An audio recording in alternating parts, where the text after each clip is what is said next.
Kiprah Jati.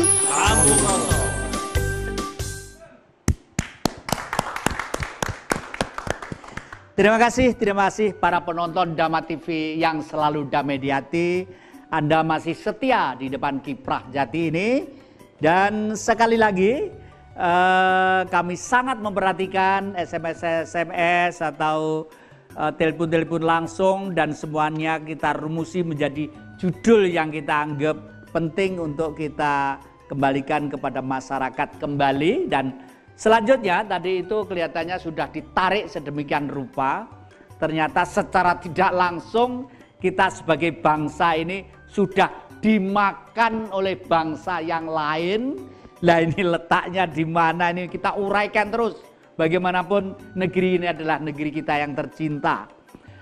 Kita akan ke Pak Indar ya, ke Pak Insinyur Pujiono dulu. Ini sebenarnya bagaimana sih Pak, ini penjenengan ini yang lekoh banget masalah moral bangsa ini sejak dulu itu. Pokok kami persilakan. Dan salam untuk semua pemirsa yang ada di rumah. Terus terang saya setelah mendengarkan apa yang disampaikan oleh Bapak tadi, ada satu sisi yang perlu saya kritisi, yaitu masalah moral. Kalau kita sebagai anak bangsa tidak punya moral, kita akan termakan terus oleh siapapun. Karena moral ini merupakan satu hal yang sangat penting bagi kehidupan bangsa dan negara.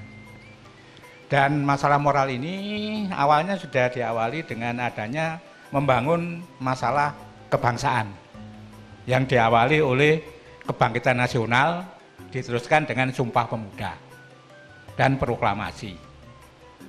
Nah, pada waktu itu semua pemuda Indonesia sudah mengikrarkan diri bersumpah dengan Sumpah Pemuda yang intinya adalah kita putra-putri Indonesia bertanah air satu, tanah air Indonesia.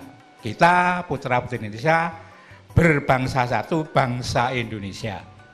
Kita putra-putri Indonesia berbahasa satu, bahasa Indonesia. Namun dari semua itu sekarang ini sudah mulai luntur semangat Sumpah Pemuda itu. Karena sekarang kalau ditanya misalnya saja, Pak Jati, Anda orang mana? Aku mau Malang. Bukan orang Indonesia dia. Aceh juga begitu, Jawa juga begitu, dan lain-lain. Jadi ini mulai luntur apa yang digerakkan dalam Sumpah Pemuda itu. Untuk itulah mari kita bersama-sama, kita merayakan satu bangsa, kita itu bangsa Indonesia. Bukan bangsa Aceh, bukan bangsa Jawa. Ini harus kita tanam kembali pada diri kita masing-masing. Terus pada waktu awal kemerdekaan, Bung Karno telah menyampaikan satu harapan agar nation and character building ini dilanjutkan. Tapi hal itu tidak terjadi. Bukan kesalahan Bung Karno, bukan kesalahan pemimpin-pemimpin kita, bukan kesalahan rakyat kita. Tapi ada kesalahan beberapa pihak yang tidak menginginkan mereka melepaskan diri dari sumber daya alam yang mereka manfaatkan itu. Jadi kaum kapitalis akan tetap tidak menginginkan nation ini berjalan di Indonesia. Dan ini juga sudah bisa kita lihat seterusnya. Contohnya pada waktu pemerintahan Orde Baru, Soeharto dengan Undang-Undang Nomor 1 dia memberikan kesempatan semaksimal mungkin kapitalis menguasai Indonesia. Ini salah satu contoh bahwa kita tidak punya karakter. Ya, yang kedua di dalam semangat karakter ini tidak cukup dilakukan di bidang pendidikan formal dan non formal. Karena bidang pendidikan ini intinya membentuk karakter ilmuwan. Ya, mereka ingin mendirikan anak-anak didiknya, mereka mempunyai ilmuwan yang bagus, bisa menguasai teknologi dan lain-lain.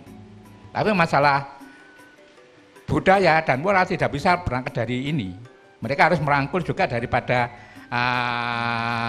masyarakat dan keluarga.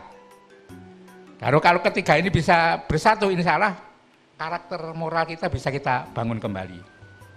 Nah, ini merupakan kesempatan bagi kita semua bagaimana karakter bangsa ini bisa terbangun sehingga kita tidak dimakan oleh kaum-kaum kapitalis seperti itu. Terus yang kedua sebagai contoh bahwa negara-negara besar di dunia ini juga mereka membangun negaranya itu dengan karakter. Sebagai contoh, ini Korea Selatan. Mereka tidak mau memakai produk-produk di luar negaranya. Mereka tidak mau memakai pakaian di luar negara. Mereka tetap bertahan pada diri jati dirinya. Ini merupakan karakter mereka. Sehingga di Korea Selatan itu tidak ada orang Korea yang memakai produk dari luar Korea. Misalnya yang pakai itu misalnya para duta besar itu boleh pakai dari negaranya masing-masing. Nah, inilah satu contoh karakter merupakan suatu kunci yang sangat vital yang harus kita upayakan kembali karakter ini. Karena itulah saya berharap dengan adanya pertemuan ini kita berlanjut bahwa bukan masalah teknologi yang karena karakter kita harus kita bangun. Itu intinya.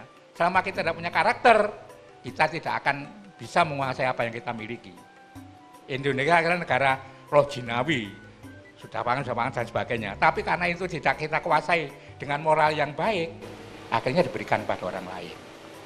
Inilah salah satu hal yang perlu saya sampaikan, bahwa inti semua kesalahan kita ini ada di karakter bangsa kita yang sudah bobrok.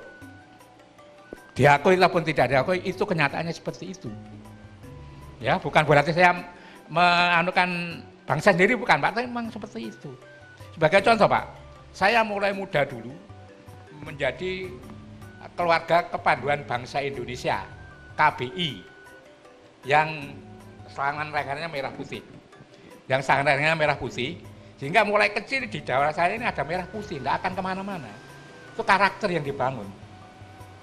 Dan ada selalu Mars KBI yang sampai sekarang tetap relevan untuk kita laksanakan. Sebagai contoh yang saya sedikit ya. Monggo. Kita kepanduan Indonesia, suka berkumpul dan bekerja, dengan hati yang sangat mulia, melakukan kewajiban kita. KBI siaplah sedia, berbuat yang baik, bekerja yang mulia. KBI siaplah setia, pada tanah air dan bangsa. Itu satu karakter yang disampaikan pada oleh pemimpin kita pada pandu-pandunya seperti itu. Jadilah sehingga saya meskipun seperti ini, merah putih saya tidak akan luntur Pak. Ini contoh saya ini.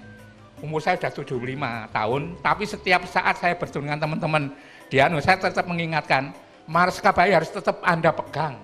Kita tularkan kepada anak-anakmu, pada keluargamu, syukur-syukur pada tetanggamu. Anak sekarang saya 4, soalnya masih bisa mengikuti karakter saya Pak. Terima kasih. Wassalamualaikum warahmatullahi wabarakatuh. Matur nuwun. Waduh.